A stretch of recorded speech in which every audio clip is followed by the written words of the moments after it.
Namaskaram, ladies and gentlemen. This is Sudarsan and hope you are killing it in your studies.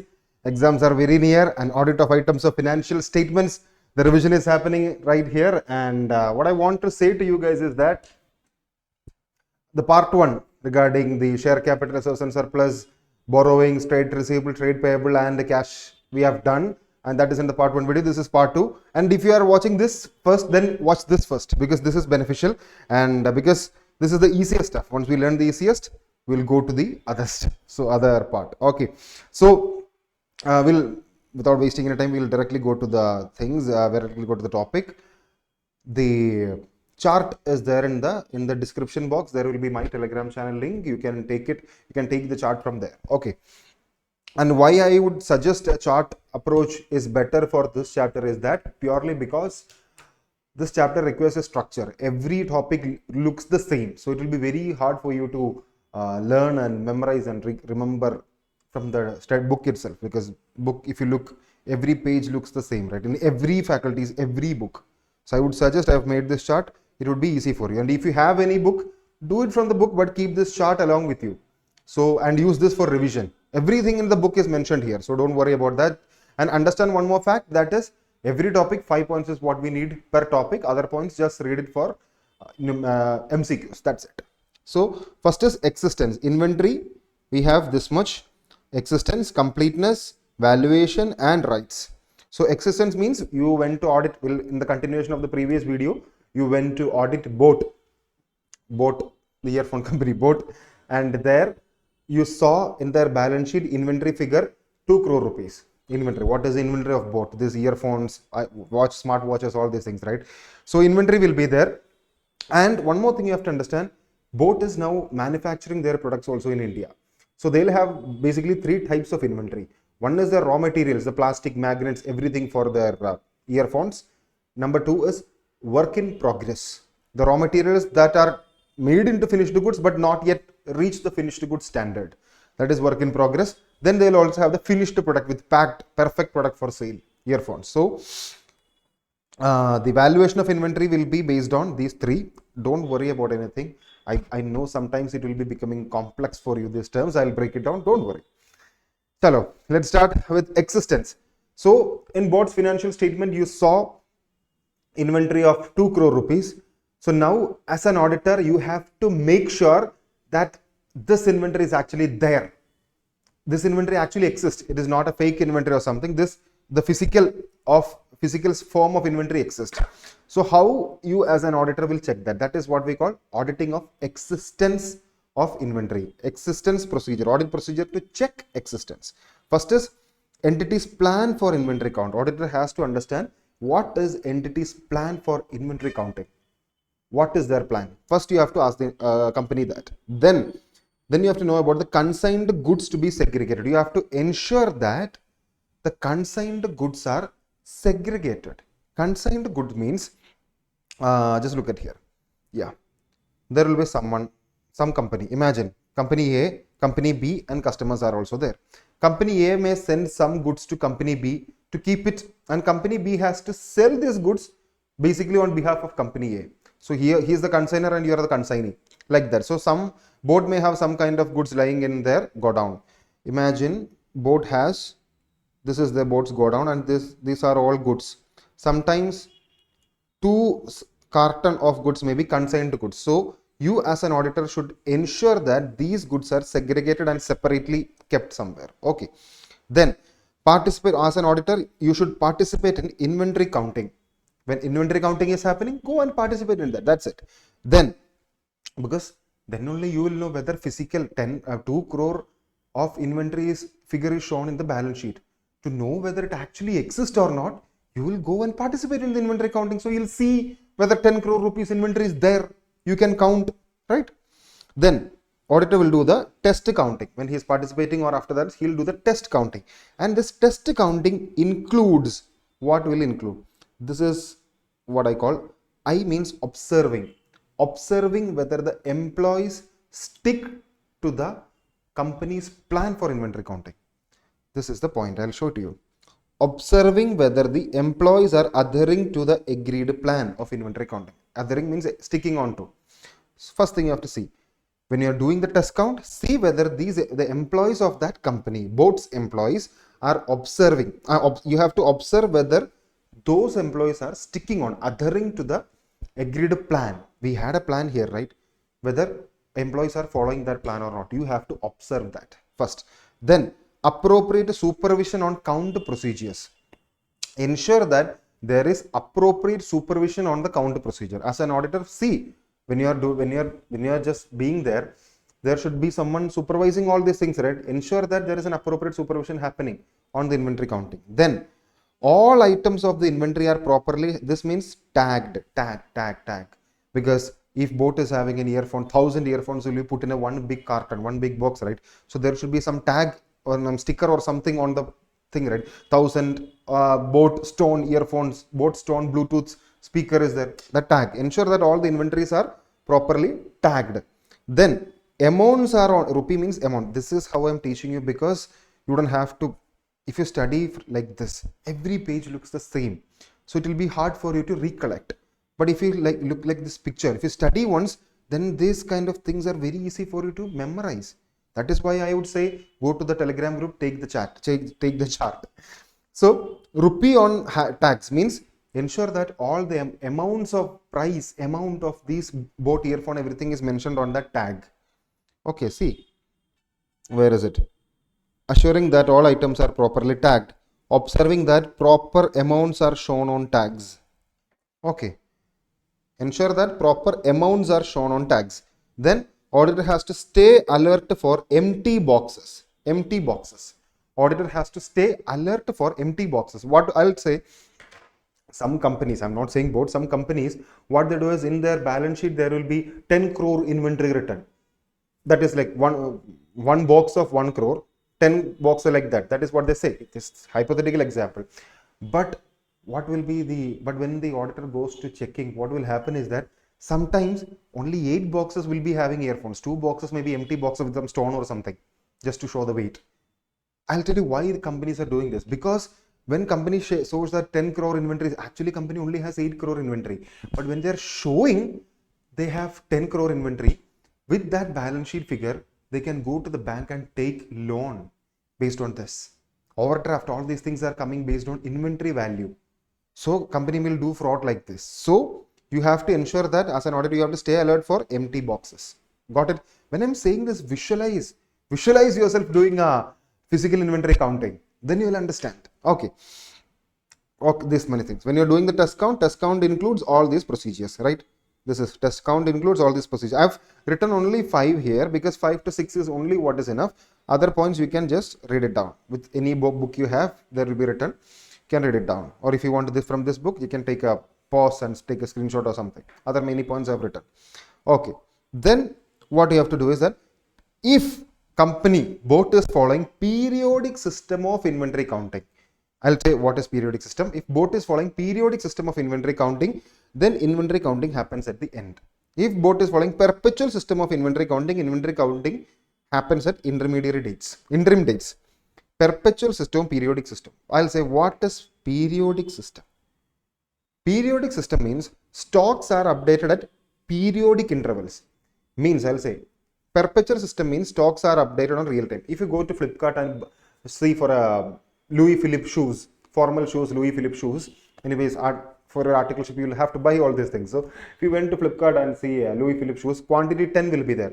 The moment you purchase one product, then you check later, the quantity will be 9 immediately. 1 minute, 1 second, it will be 9, right?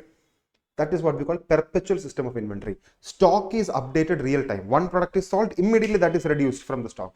Real time stocks are updated in supermarkets, everywhere. That is what we call perpetual system of inventory counting. If entity is following perpetual system of inventory counting, then inventory counting happens at interim dates. If entity is following periodic system of inventory counting, then it happens at the inventory counting happens at end only, like at the end of the period. Got it? Periodic system means stocks are not updated on a real basis. For example, small shops like the Kirana shops, the small ration shops, similar, not ration, like small shops near your grocery stores, right? There if you go, the only one person will be there. He'll be taking 10 kilo of rice and giving it. He's not updating that 10 kilo, one stock is gone, right? every month or every week or every quarter, he'll be updating the stocks, right? That is what we call periodic system. Then auditor has to investigate, investigate inventory lying with the third party.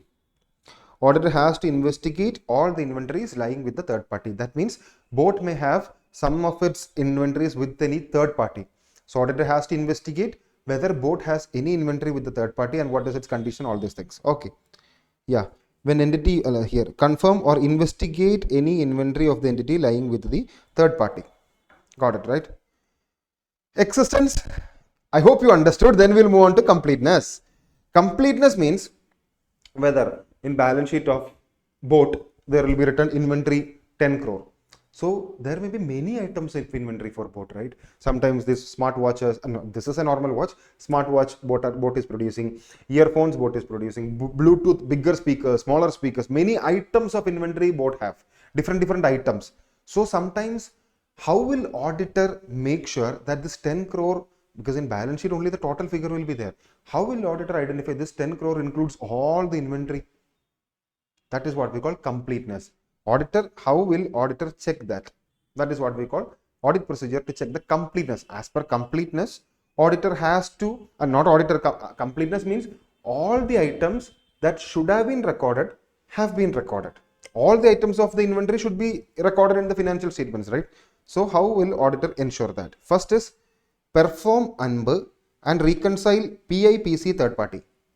Just keep this mnemonic in your brain. Pictographic mnemonic. I'm not giving words. Pictographic. Just this picture is what you want. Perform UNB, reconcile PI. It's very easy. I'll show it to you. Perform UNB means perform analytical procedure. AN. Perform analytical procedure first.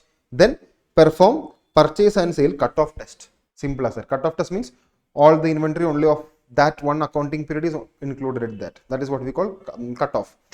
1/4/2023 to 31/3/2024. That is one accounting period. The entire inventory of that accounting period will only be included in the balance sheet, right? Inventory balance as on 31/3/2024. That is what we call cutoff test. Just to test it, to check that. So first perform the analytical procedure, then perform purchase and sale cutoff test. All the purchases, sales, cutoff test you have to do. Then reconcile. Reconcile means then reconcile PIPC third party. PI means physical inventory with perpetual records. PI. Reconcile PI. Physical inventory with the perpetual records. All the physical inventory stock will be there. Reconcile that with the perpetual records. Records will be there. Inventory will be there. As per records, 1000 unit is there. Physical inventory also, check whether 1000 unit is there. Reconcile. Make sure both are same. Then reconcile PC. Physical count with the general ledger. You will do same similarly. Physical inventory with perpetual records, physical count with the general ledger. Check it. Then reconcile inventory of the client held by the third party. Like here also we said, here investigate the inventory held by third party. Here reconcile the inventory of the client held with the third party. That's it. Then reconcile means as per the books, there will be like 3 lakh rupees of inventory is the third party. As per the books, auditor just see whether third party is having that much inventory with them, obtain a written representation, not written, confirmation from the third party. See, both are the same. Then, I mean, from the third party that they have 3 lakh rupees of boat's inventory. As per boat's book, it is 3 lakh. As per confirmation, also it should be 3 lakh. Reconcile that. Then, next is examine the non-financial information. Non-financial information means the weight, size of inventory, etc. Now we are only checking the rupees, the amount of inventory, right? Amount, but also do the non-financial information also. Check whether the weight, as per the books, it is written 100 kg of inventory is there. 100 kg of inventory valued at 10 crore or 10 lakh rupees. Check whether 100 kg is there or not. Examine that. Hope you got about completeness also. Now I think you are getting knowledge about this, right? Then we'll move on to next thing, that is this damn notifications coming in. Sorry, I'll turn it off. Then inventory. Then next is valuation. Valuation means the figure of inventory, what is stated is correct or not. The figure 10 crore amount is stated, right? Here we are checking existence, whether that inventory actually exists or not. Here we are checking completeness, whether all the inventory or earphone, watch, earbuds, everything is included in that figure. Here we are checking whether that 10 crore amount is correct or not. That is what valuation. Checking that. Valuation, I'm saying this for your understanding, okay? It's the exact meaning is something different, but I'm giving you ideas so that you can memorize this and keep it in your brain. Next is valuation. Valuation means for raw materials. One sec. Yeah. Next is valuation. Valuation for raw materials first. Raw materials. With for boat, there will be magnets, plastic, all these things as raw materials. How will you check the valuation, the amount of raw materials? Because in boat's financial statements, it will be like this. Inventory of 10 crore, and for the bifurcation will be raw material 3 crore, work in progress 2 crore, finished goods 5 crore, like this. The total will be like 10 crore. That is the figure there. This will be like this. So as an auditor, first you have to check the valuation of raw material first, then work in progress, then finished goods. So raw material, how will auditor check the value? First is ascertain what elements of cost are included. Because in an inventory, you have learned when you buy an asset, keep the inventory asset, some PPE or etc., the installation cost, all these costs you add on with the asset, right? Similarly, for inventory also, when we are taking the cost of the inventory, some transportation, carriage, all these things come. These are different elements of cost. So ascertain what all elements of cost are included in the inventory's price. It is written inventory of 3 crore of raw materials here. What all other elements are there? Sometimes the quantity, the price of the product will be only 2 crore. 1 crore may be some other expenses like carriage, transportation, all these things. Then if standard costs are used, then how it is compared with the actual cost and how variances are treated. Standard cost means it's very simple. Sometimes there may be lot of different small elements, carriage, transportation, insurance, all these things coming to the absorbing all these things to the cost, right? So it will be very hard for the company to determine one raw material to be 500 rupees. Company cannot exactly determine the perfect cost. So company on an average will keep around 500 rupees per kg of that raw material. Around that will be the cost that they'll keep. That is what we call using a standard cost. If company is using a standard cost, see how the company is comparing the standard cost with the actual cost and how the variances, the differences are treated. The standard cost company kept for a raw material. Imagine this is a raw material. Company kept a standard cost as 500 rupees, but the actual cost was 520 rupees. So the variance is 20 rupees. How this 20 rupees is treated by the company? That is what we call, you have to check at this point. And here, don't overthink. This is not accounting. This is auditing. Just the procedure only you have to study. If you want, I can explain the accounting of all this as well. Inventory standards, all these things I can explain, but that is irrelevant. Just the procedure, keep in mind. Don't overthink and complicate. Because when I am studying inter and final 2, I had this problem. I was thinking how the accounting will come in accounts, all these things. What is it? It's irrelevant, bro. Just focus on the procedure. That's enough. You don't have to overcomplicate things. Okay. Because I know you guys do that. Some of you. So test check the cost price with purchase invoice. That is the next point. Test check the cost price with it's visible, right? If this is not visible, then I'll zoom in more. So test check the cost price with purchase invoice. What is the cost price of that? Check it with the purchase invoice. Okay. Then if there are any obsolete or damaged inventory noted during the physical inventory counting. When the physical inventory counting was happening, you also was there, right? So you was an auditor. So if there are any obsolete or damaged inventory, imagine boat had 10 boxes of earphones as inventory, and in that they have kept it in a warehouse for 3 months. What happened was, due to the rain, some water fell in and one box water entered. So it is like a damaged box or an obsolete. Obsolete means a trend out. The earphones that was in 2022 edition, nobody will use that right now. The neckband earphones, earlier that was on trend, but the moment these wireless came in, neckband is gone, right? So that is what we call obsolete inventory. The trend is gone. Nobody will buy it. Like the keypad phones now, will anyone buy it? No.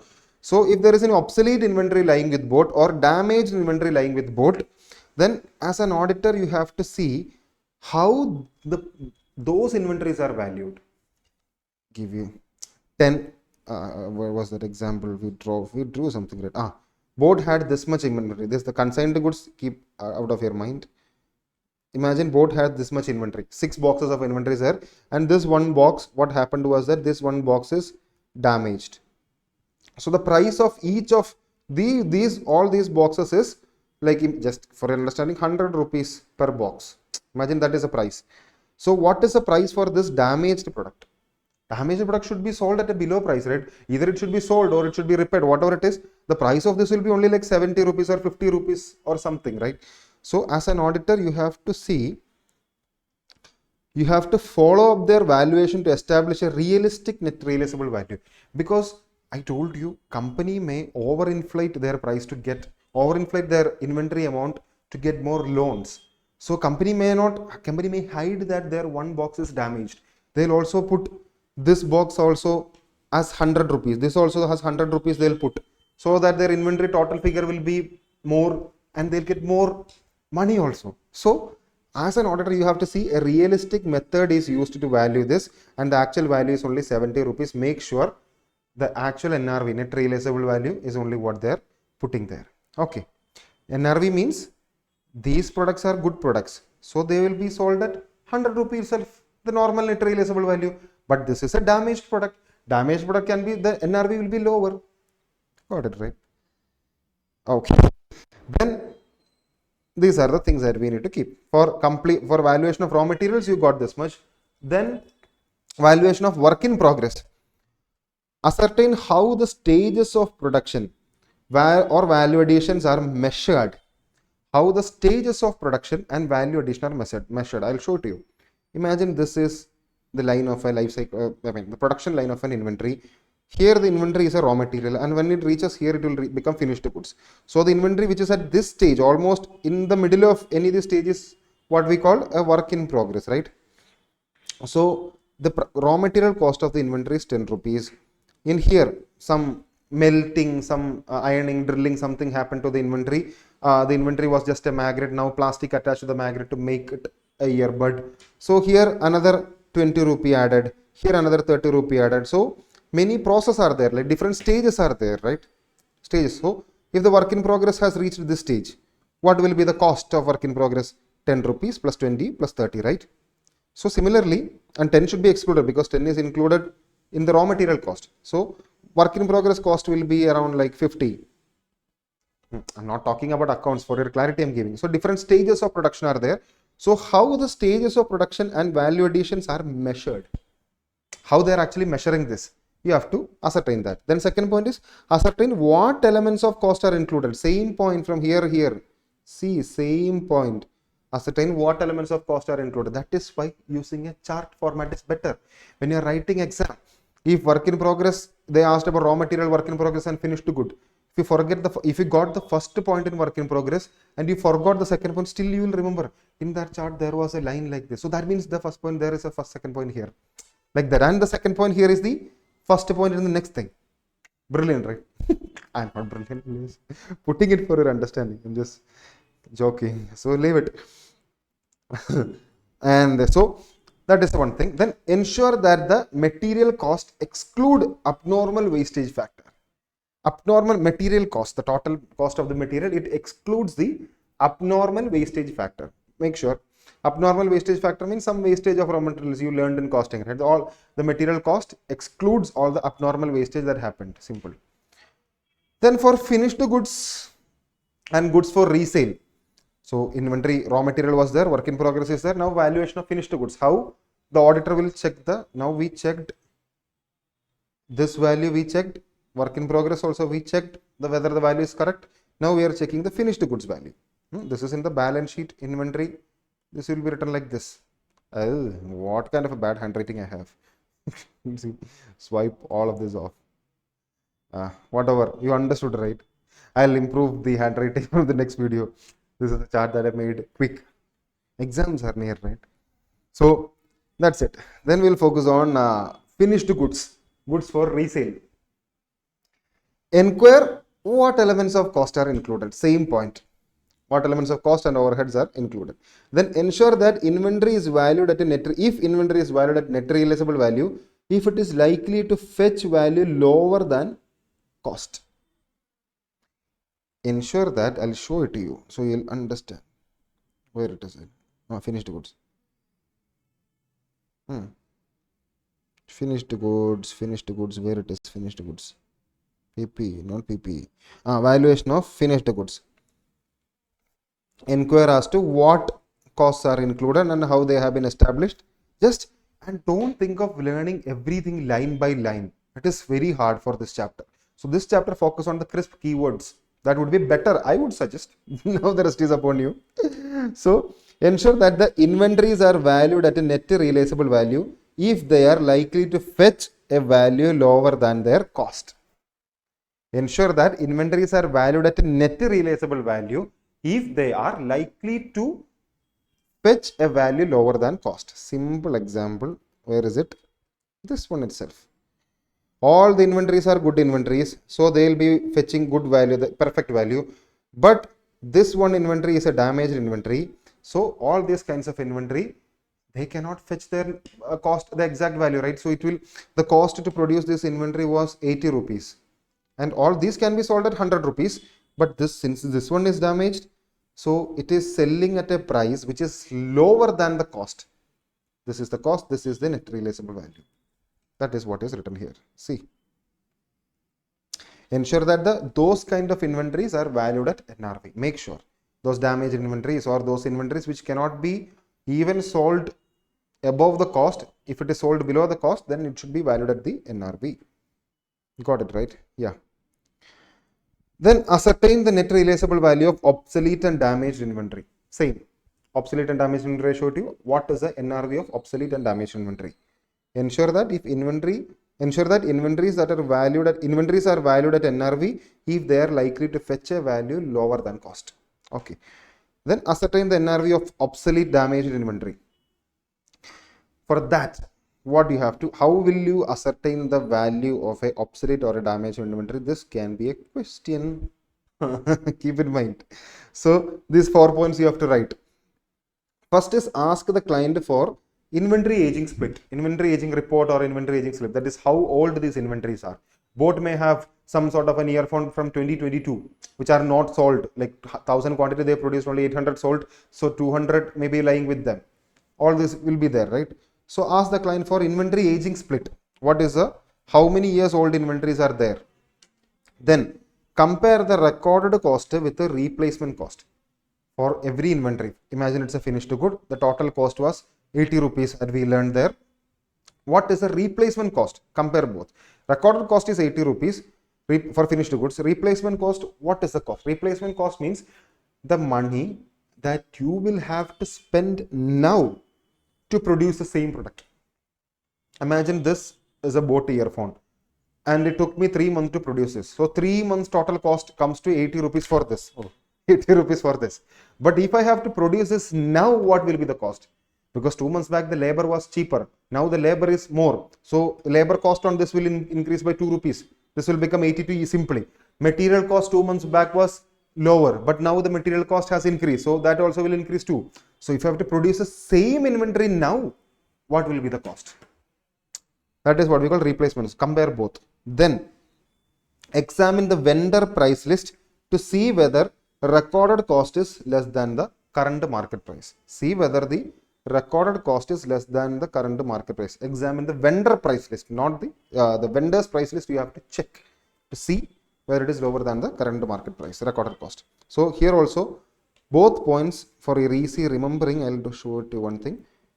Both points based on recorded cost. These 2 points are based on recorded cost. Recorded cost, recorded cost. Then calculate the ITR, inventory turnover ratio, not income tax. Calculate the ITR, obsolete inventory will be revealed if inventory turnover ratio is lower. So you have to calculate the inventory turnover ratio. If inventory turnover ratio is lower comparatively, then what does that mean? There are many obsolete inventories lying. Simple as that. Then verify the correct application of lower of cost or NRV principle. You have learned inventory should be valued at cost or NRV, whichever is lower, right? That is a principle, right? See whether that principle is actually followed. Verify the correct application of lower of cost or NRV principle. You got it, right? Valuation we saw, completeness we saw, existence we saw. Inventory is only the biggest things. Other things are very easy. Inventory is also very easy, but only it's the length. So take this chart and go. Learn it from the chart itself. Then you have rights. How will you verify the rights of inventory? That means in board's financial statements, 10 crore inventory is written. What does that mean? Boat owns 10 crore rupee. Like, who has the right of those 10 crore inventory? Boat, right? If someone want to include it in their financial statements, that means they owns or control that inventory, right?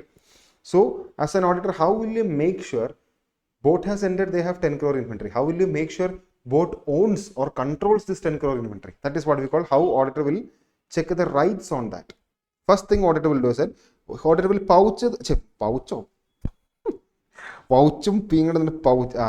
auditor will vouch the purchase recorded to documents. Purchase recorded to documents, he will just vouch. Purchase will be recorded this figure. To other documents, purchase recorded means in the books of accounts, purchase will be recorded as 10 rupees. Imagine, per inventory is 10 rupees recorded in the books. When you buy an inventory, you will get the bill, right? Vouch both, whether in the book is also, whether in the bill is also 10 rupees, here also 10 rupees, vouch both. Then evaluate the consigned goods. If there are any consigned goods, evaluate them. I told you, consigned means someone sent it to us for reselling on behalf of them, consigned goods. Then existence of collateral agreement. Collateral agreement means the company may have pledged some of the inventory with bank as security to take a loan or something, bank or some third party, so that there exists a collateral agreement. Collateral means agreement. They pledge this inventory as collateral, security in the bank to get the money. So see whether there are any existence of those agreements. I'll tell you, if we have pledged inventory, 10 boxes of inventory with a third party and took loan from him, actually who owns that inventory now? As per paper we own it, but if we don't repay, they will own it, right? So our rights on that is limited.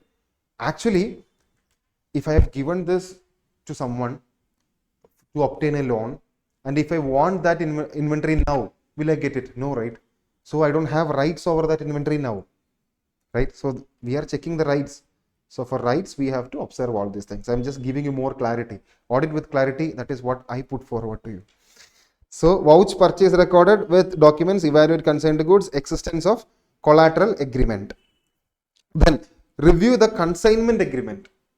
I told you here list consignment. If there is any consignments, review the consignment agreement. Then examine the evidence of ownership. For every inventory, when we buy something, when for example at THARUN'S Brainery, when we buy here inventory is books. Imagine we are a production company, or boat. When boat is buying an inventory, the bill will be in the name of the boat, right? Bill will be in the name of boat, right? That's it. If it is in name of someone, they owns it, right? Examine the evidence of ownership. That see whether invoices are in the name of the entity. Then only entity is owning, right?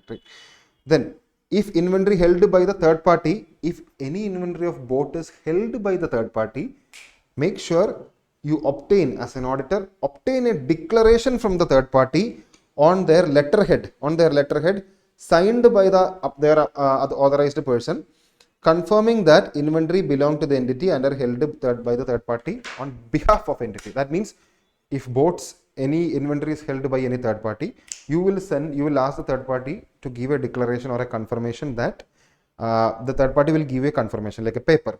In that it will be mentioned, I have the custody of 10 lakh rupees of inventory of boat lying with me. I am a third party and I am holding it on behalf of boat. When you get that confirmation, done. So that's it. To verify the rights, you have to check all these things. Now I believe you are getting clarity on everything, right? Audit with clarity. That is what I put forward. So if you like the video, just write it in the comment box, the experience of understanding audit and learning it. Then what do you feel? Not everything. So next we have is PPE, property, plant and equipment. How will we, as an auditor, how will we verify the PPE? Don't worry looking at this, I'll zoom in, don't worry. Existence of PPE. We'll see how auditor will verify PPE. The next is PPE, property, plant and equipment. How will you verify the existence, completeness, valuation and rights and obligation of property, plant and equipment? Existence means you went to audit boat earphone company's financial statements. They gave you a balance sheet, and in that PPE assets as 10 crore. That is a value in the balance sheet. So how you as an auditor will verify that whether these assets PPE actually exist or not? That is what we call existence. In this existence, we are studying the audit procedure that auditor need to follow to verify whether those assets actually exist. Sometimes they can like only 8 crore asset is there. They can simply put us 2 crore. Who is going to do that? So how you as an auditor will verify that 10 crore figure is correct? 10 crore of assets is there or not? Actual physical asset is there or not? First is you will review entity's plan for physical verification. What is entity's plan for physical verification? That is, are they planning to conduct the verification by their own staff, or are they hiring any third party to do the counting and verification, or are they doing it annually, or are they doing it 6 months? All this comes under the plan of entity's physical verification, right? So you have to review that plan. Next is examine the evidence of supervision of those performing physical inventory counting. Employees are performing physical inventory counting. There will be someone looking after all these things. So you as an auditor need to examine the evidence of supervision of those performing physical verification. Then obtain the PPE, that is PPE physical verification report backed by the working sheet, that is PPE plus working sheet, and perform the following. I'll just be there. I'll explain to you everything. I'll explain. Don't worry. So there is something called, once the verification is done, there is something called PPE verification report. You have to obtain that from the company, and this PPE verification report will also have a working sheet as a backing. Like when you finish all the balance sheet and profit and loss account has a working note, right? You make it. Similarly, the PPE verification report will have a working note. So PPE verification report plus working note you obtain, and you have to perform these procedures. First is assess if all the PPE are properly tagged and has identification marks.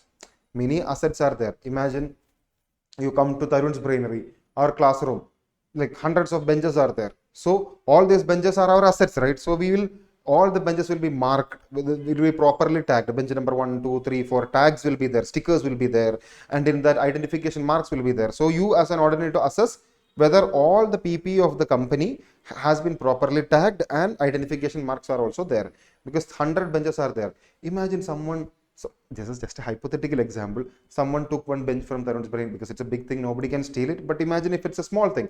Imagine a company has 1,000 printers. It's a printing company, 1,000 small printers are there, small printers are there. Or a company has 1,000 iPads for employees. Someone steals one iPad, who will know that, and replaces it with another iPad which looks the same, but the internal motherboard, everything has been stolen. Who will understand? No one will understand, right? So all the items should be properly tagged with a number, and everything should have an identification mark, so it is separately identifiable. Assess that. Then reconcile the PPE, that is physically verified with the fixed asset register. There will be something called fixed asset register. Then when you are physically verifying, cross-reference both this. In fixed asset register, 10 PPE is there. Make sure you are verifying also 10 is there. Then specifically verify whether all the PP addition till the date of physical verification has been updated in the fixed asset register. That is, this is thing here, physical verification date. This is the date of physical verification. Okay.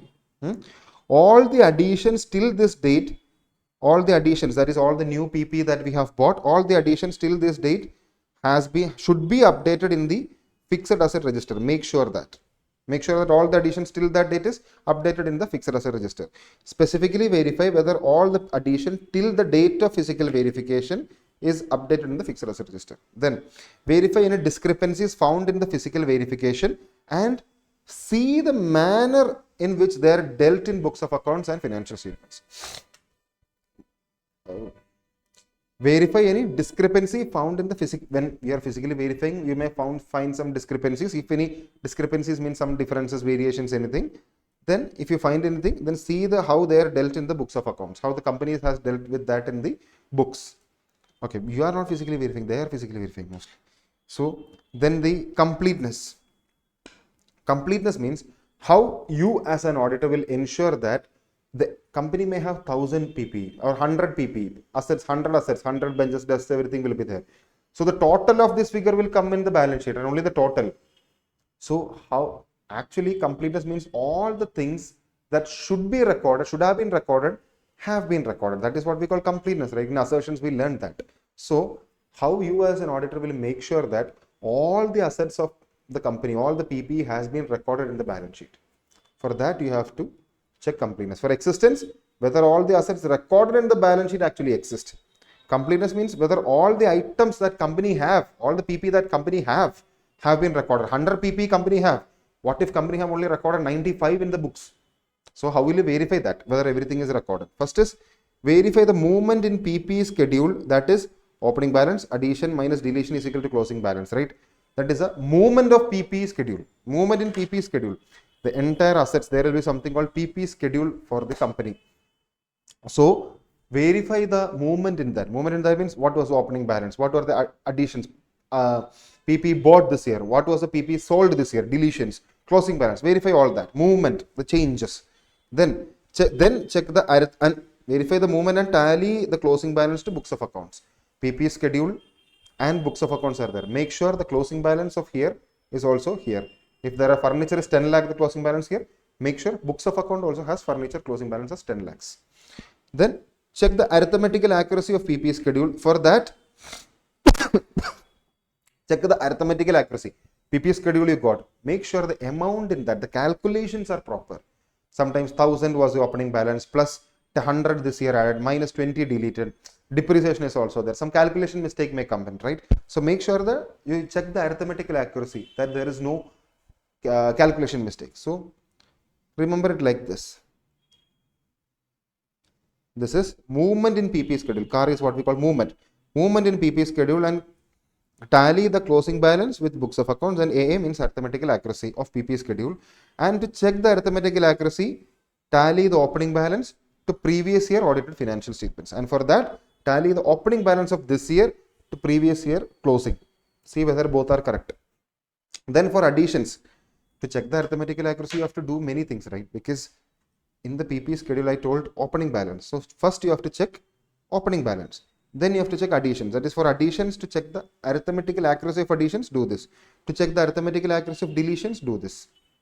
Then if these three are correct, opening balance, addition and deletion is correct, then closing balance automatically will be correct, right?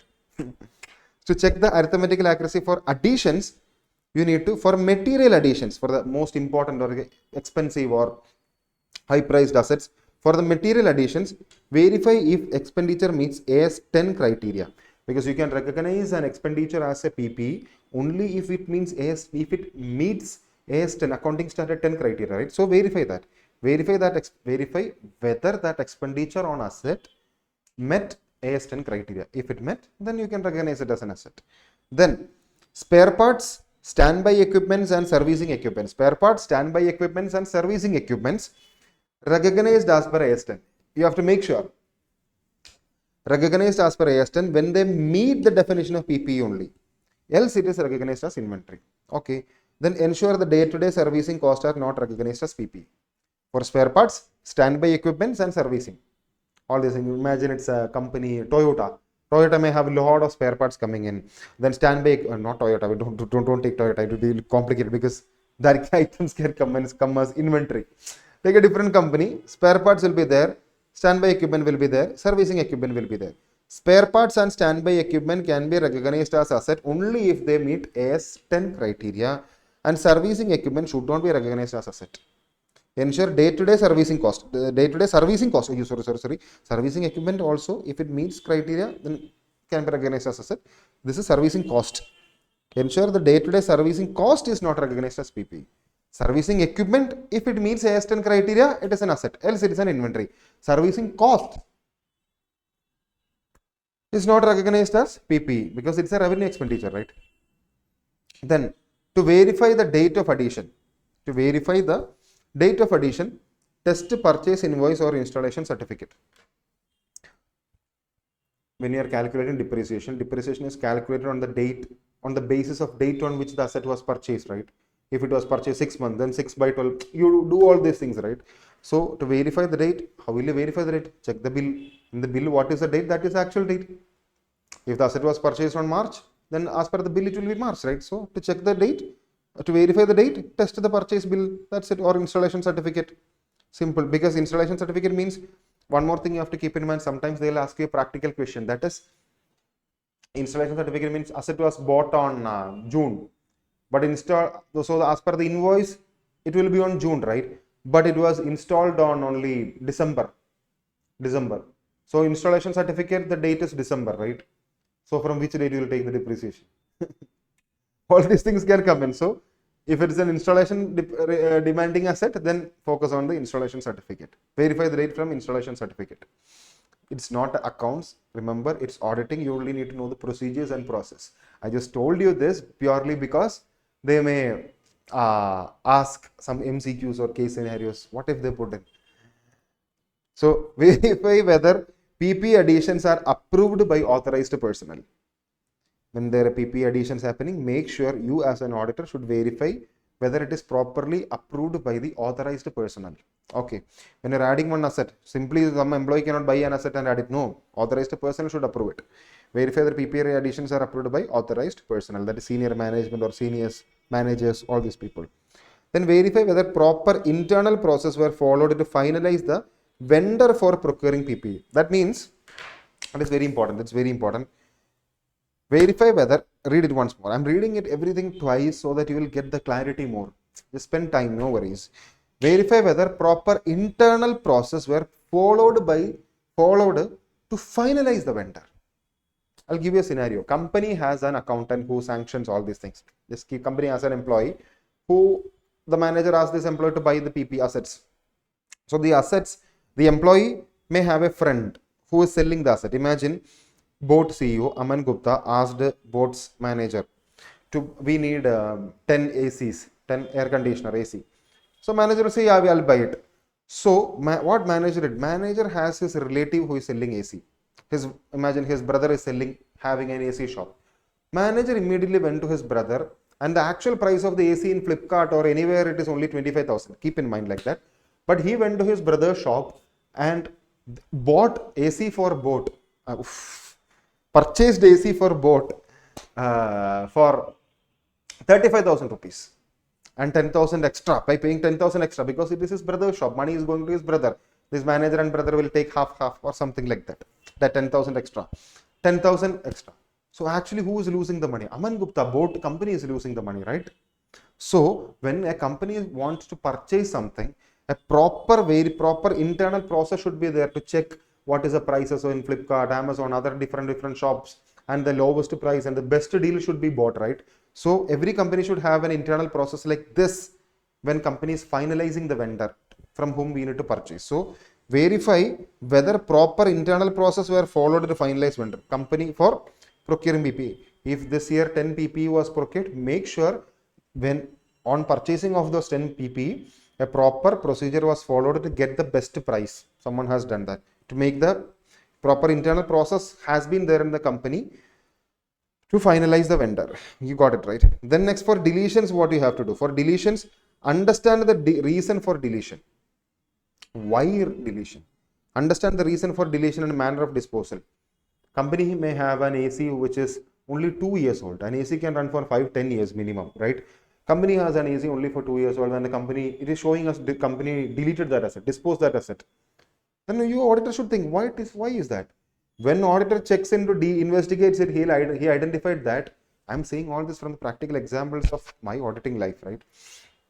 So when the company identifies, when the auditor examines that, he identified what happened. The manager of the company bought the new AC is only 2 years old, right? So manager said the AC is complained. So the new price of AC is 25,000 rupees. So he write off the AC as like sold for disposal. Like in a check, since the AC is damaged, we are selling it for 5,000 rupees. And who purchased it? Manager's wife. When you checked it, you understand that. So who actually the AC can run for 10 years, but the manager made the AC like a complaint situation. He told the AC is complained and he sold it to his wife itself. So he can fix it at his home and he got an AC for 5,000 rupees. Right? So this kind of fraud may happen in a company. So as an auditor, you have to make sure what was the reason for deletion and how the asset was disposed to check whether there is any fraud or not. Then obtain management approval and discard note authorizing disposal. Obtain management's approval and discard note authorizing disposal. When you have to dispose an asset which is not good, you need to get a discard note from the management. That is, a company agreed this asset is not in use. Company agreed to dispose this asset. Management will write it and give it to you. So you can dispose the asset. Not auditor, the lower people. So obtain that sheet, management's approval and discard note approving disposal. When you want to dispose an asset, management will give you that, obtain that, and see whether management has properly agreed it or not. Then verify the process for sale and sale of discarded PP.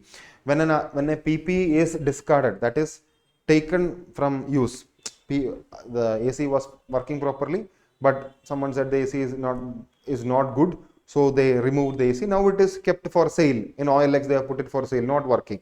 So what is the process for sale? See that. How the company is selling that. Normally, if it is a second-hand thing, it should be the AC should be put in the OLX, and only 2-year-old AC would fetch anywhere 15,000 rupees or 10,000 rupees, right? But the manager does not did all these things. He immediately sold it to his wife for 5,000. That's a fraud, right? Ultimately, for the company is losing money, right? So verify the process for sale of disposal, whether everything was correct or not, or whether a fraudster thing like this has happened. Then verify whether management accurately recorded deletion of PPE, gain or loss in books and accounts. When the asset is sold, it has to be properly verify whether the accounting entry was proper, the gain or loss was properly entered, because these are the areas where the managers may do some fraud. So you have to check all these things. So completeness, we learned the normal procedures. And for checking the arithmetical accuracy, first check the opening balance. Then for the addition, this is the process for checking arithmetical accuracy. For deletion, this is the process for checking arithmetical accuracy. You will get the PDF in the Telegram channel. Got it. Then valuation. Auditor should verify that entity has charged the depreciation on PPE. Valuation means the figure in balance sheet. Company has written PPE 10 crore rupees. Whether that 10 crore amount is correct or not. Value. For that, how will auditor check it? First thing the auditor checks is whether entity has charged the depreciation on PPE. The 10 crore is coming after the depreciation, right? So make sure all the PPE, the depreciation has been charged on all the PPE. Auditor need to verify that. Then depreciation method used reflects the pattern in which assets' future economic benefits are expected. Depreciation method used reflect the pattern in which assets' future economic benefits are expected.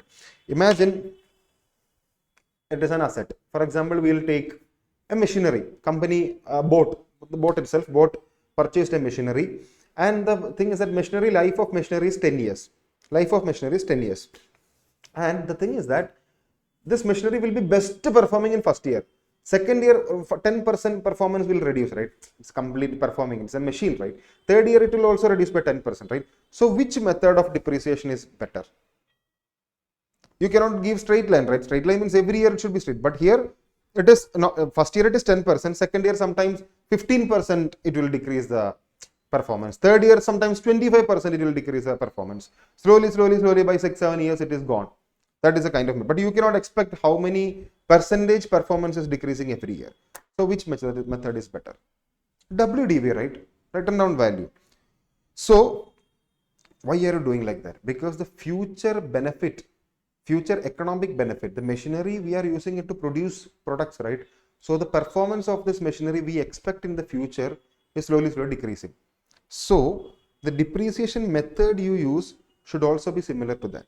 If it is decreasing the same every year, 10% efficiency every year for 10 years, then you can use straight line method, because every year it is decreasing in the same percentage.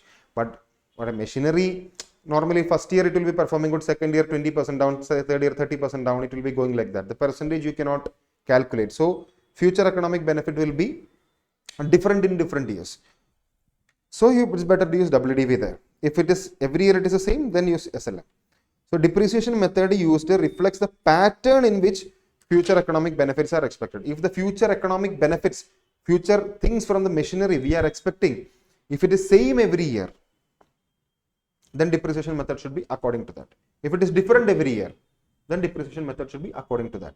First year it will be performing so good, second year bad, third year bad, like that.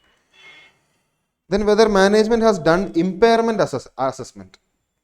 Impairment assessment as per AS 28. You just have to check that too for valuation. So these three things are there for valuation. First, check depreciation is properly charged.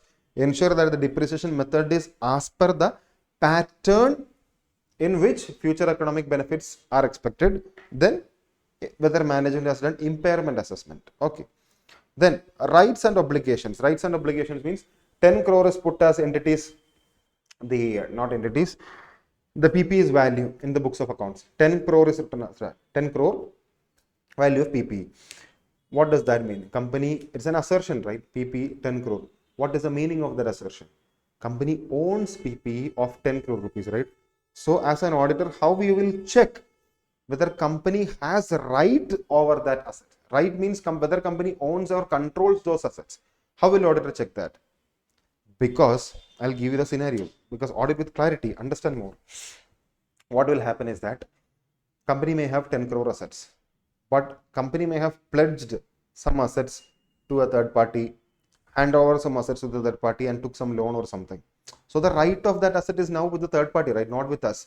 We own the asset, but the right is with the third party, right? We cannot use that asset now. Company had a car. Company pledged it to third party and took 10 lakh rupees from them. Now we own the car. We own the car. In the registration, our name is there, but we cannot use that car until we pay back the money, right? So similarly, we have to check the rights and obligations of all the assets and liabilities in the balance sheet. Now it is PP, so all the rights and obligations associated with PP. How will we check that? First, all the purchase invoices, see whether all the PP's purchase invoices are in the name of the entity. That the legal right of the ownership is with the entity. When we purchase an AC, see whether the buyer's name is or entity's name itself. Auditor has to check that. Then for additions to land and building. Last year land and building was 10 lakh. This year it is 20 lakh new land and building both purchased. So in that case, for addition, how will you verify the rights and obligation? You purchase some land. How will you verify whether that land, you are the owner of land? Just check the sale deed, right? The title deed. That's it. Check the sale deed to verify whether entity is a legal owner. For all immovable properties held at the balance sheet date, for all other immovable properties held at the balance sheet date, verify the original title. This is for new additions. This is for all the land and building that we have. Here also it is immovable property. Here also it is immovable property. This is for the new property bought this year. For additions, check the sale deed. And for the immovable property lying with us on the balance sheet date, verify the original title deed. We have bought it 3 years back. So verify the title deed. That's it. Then immovable property given as security for borrowing and original title deed is not available. I have an immovable property building. I have given it as a security to some person. Because if it is a car, we can give the car to them as security itself. We can drive and give it to park it in the third parties or banks shed, and we can take the money and they can take it as a collateral. But if it's an immovable property, you cannot take the property and park it, right? So how will you give it? If you had an immovable property and you want to take loan, you will give the title deed of the property, right? So if it's an immovable property is there, but it is given as a security for borrowing and original title deed is also not available with you because it is with the third party. This is with the person whom the loan giver. So how the auditor will verify who owns the rights? Request the management to obtain confirmation from the lender. Ask the management to give me a confirmation from the lender. Give me means auditor give a confirmation from the lender that they are holding the original title deed of immovable property as security only. Okay. Ask the management. You told you had an immovable property, but give me the title. Management told, sorry sir, it is with the third party. We have given it as security for a borrowing. Then ask them, okay, obtain a confirmation from them and show it to me that they are only holding it as a security. Right? Then only they can include it in the balance sheet as assets. Then verify the register of charges to assess whether any charge is created against the PP. Verify the register of charges to assess whether any charge is created against the PP. Register of charges means if any charges or something has been created against the asset of the PP, it will be in the register of charges. You have to verify the register of charges to see whether any new charge has been created against PP. Simple as that. Okay. Now you understood rights and obligations, valuations, completeness and existence of PPE. Now I'll give you the a very good news, that is same thing for intangible assets. Because intangible asset, a PPE is a physical asset. Intangible is not a physical asset, but it is there in existence. Intangible. So same thing is there. Because that is also asset. This is also asset. So procedures are almost similar. So you have that is the benefit of this chart. You learn PP, similar chart, intangible asset also. Can use it. Yeah, look at this. Additions, deletions, similar things, right? So existence, verify whether intangible asset is an active use. Whether company, I'll give you, for example, Hyundai and Kia. Hyundai i20 car is there, Kia Seltos car is there. Both companies are using the same patent. I think Hyundai is using the patent of Kia, or Kia is using the patent of Hyundai. I heard like that. Or software. See whether they are actively using that patent or software. Imagine Kia has purchased a patent. Simple example I'll give it to you. Simple. You know Baleno, right? Baleno car. But the same car is there in Toyota. Baleno is Maruti's car. Same car is there with Toyota also, Glanza. Same look, everything, just the name is different. That's it, right? Same car is there. So in that situation, see, you understood, that is what we call a patent. They are having the design, they have bought the design and they are producing. Toyota has bought the design of Maruti and they are producing the car. Imagine Toyota bought a design of Maruti Swift. Similar to Swift, there is no car in Toyota. Toyota bought the design patent of Swift and Toyota has that. But Toyota is not using that and producing a new cars. Toyota has just kept the design with them. So can that be called like a something? So verify whether that intangible asset with the Toyota. Swift design is with them, right? That is an intangible asset, right? Verify whether is it in active use or not. Active use for production or supply. It is not actively used, right?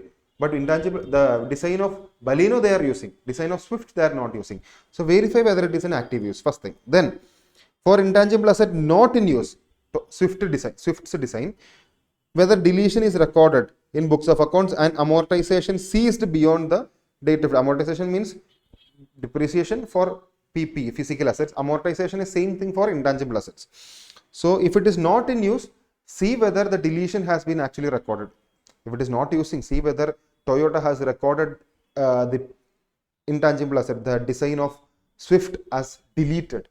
Have they deleted that in the books of accounts? And if they have deleted, then the depreciation, the amortization of the design should also stop, right? See that. Then example of software, existence of software, not example, existence of software. Software is an intangible asset. How will you check the existence of software? Verify whether it is in active use.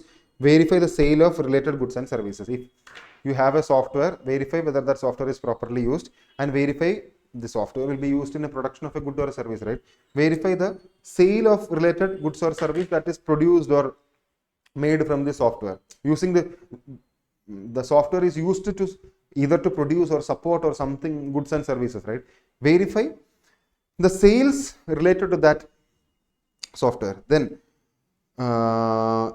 existence of design or drawings, similar to what I told the Swift and Baleno's case.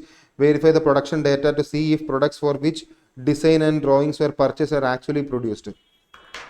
Toyota had two designs, Baleno's design is also there, Swift design is also there.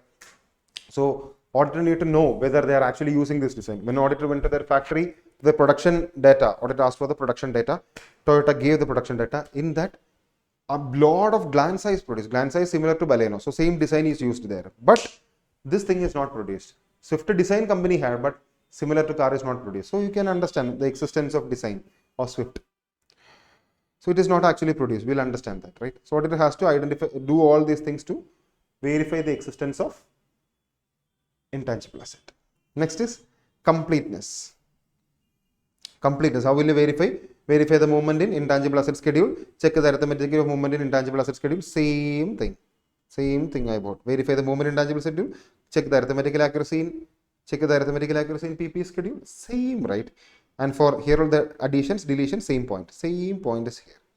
For additions, material addition, verify whether expenditure meets AS26 criteria. There it was AS10, in AS26.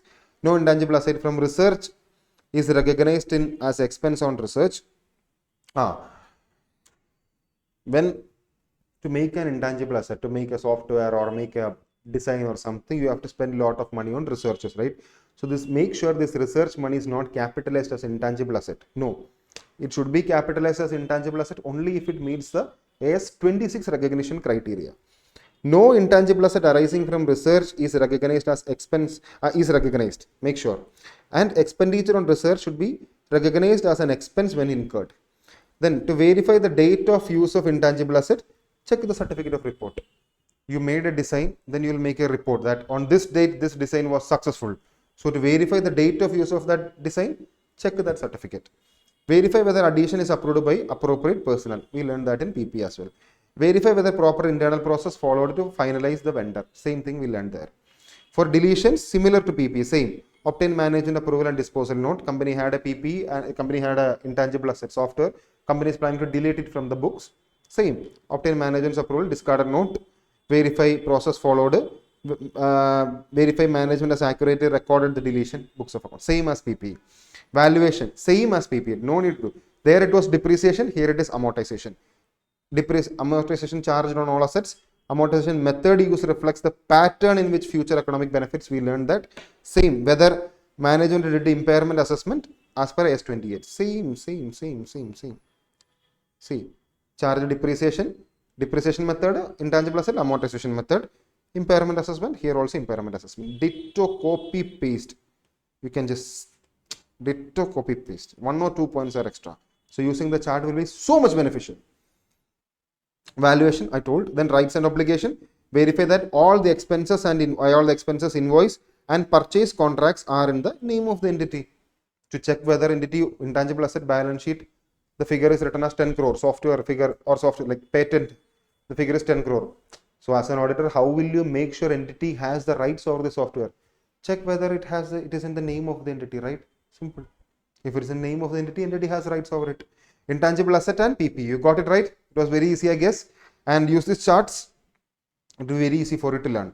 Then trade payable we have taken in that, and almost everything is done. Now the statement of P&L, and 2 more things are there like loans and advances and provision. Just read it from the book, you will easily get it. If you want any clarity, I can do that. Then statement of profit and loss captions is there. Statement of profit and loss caption.